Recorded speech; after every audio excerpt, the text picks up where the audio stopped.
Hey YouTube, it is your Centaurian back with another video coming to you from the House of Aroma. Okay, today's video, I got a really good one for you guys. I'm excited for this. I decided to do a best of the sport fragrance, as you might have been able to tell from the title of this video. So I took two of them that I just thought were kind of popular, one more than the other. And I just thought, let's do a comparison, see which one comes out on top, or maybe there's a tie. But either way, let's check out these sport fragrances. If this is your first time visiting my channel, I want to welcome you. Thanks for stopping by. I appreciate you guys watching. I really do, because I know you can choose to watch or not watch, and there is many channels out there. So I really thank you if you decided to check this video out. So if you could give it a thumbs up, I'd really appreciate that. It helps the channel out tremendously. So as someone that leads a pretty active life and lifestyle here, I've always been kind of partial to sport fragrances, because when you're gonna get maybe hot and sweaty and go to the gym or work out or play some ball, you don't want something on that is very elegant, kind of date night type of fragrance. You want something that's gonna be a little more energetic, pleasing and appealing to whoever's gonna be around you as well. Now, just between me and you, I have a real big thing with people that don't have the best hygiene routine. To me, it's just like, hey, come on, you guys, get it together. It only takes a little bit of work and a little bit of time and effort. So because of that, I really like sport fragrances. Now, in the past, I've always used some that are very cheap, $15, $10 sport fragrance that you could go and get at your local grocery store, right? For me, in my area, we're in the Midwest over here, we have a place called Meijer, and it's kind of like Walmart. It was actually Walmart before Walmart, and they sell everything, right? Just like a Walmart does. But they also sold your average colognes.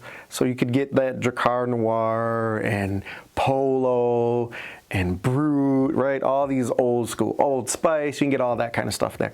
But they also had the small little section over here for sport fragrances. So it'd be like Nike, Adidas, Michael Jordan, right? Stuff like that, it was okay. It wasn't very high end.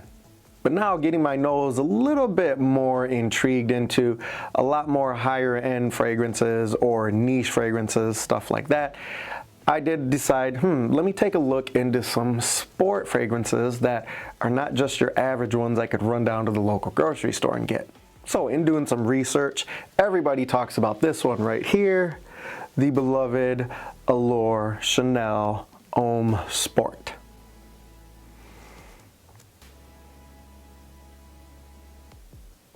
So everybody knows this one, and this one is recommended over and over and over, and it's usually in a lot of top 10 lists, top 5 lists, which is why I picked it up. And yes, it is a great fragrance here. I do really like this one.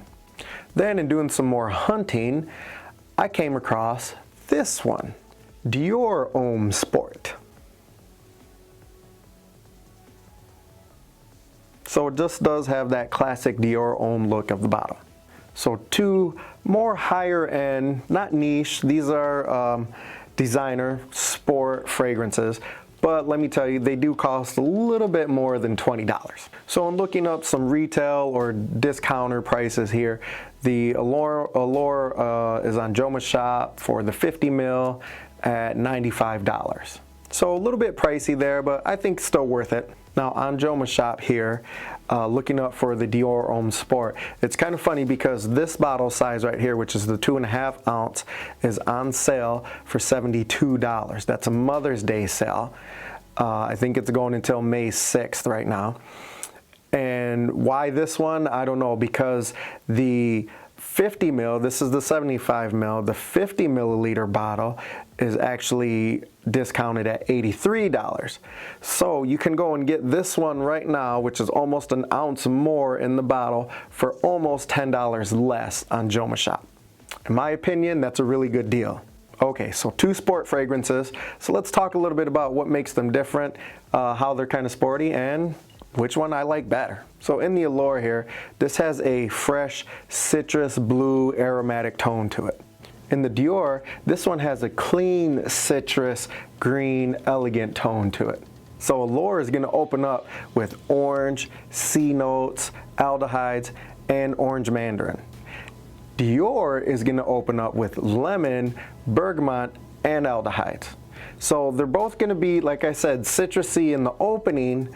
This one is a little bit more sweet, whereas this one is going to be a little more sweet tart. So down in the body, they're both going to be similar. These are just a couple of the notes, not all of them.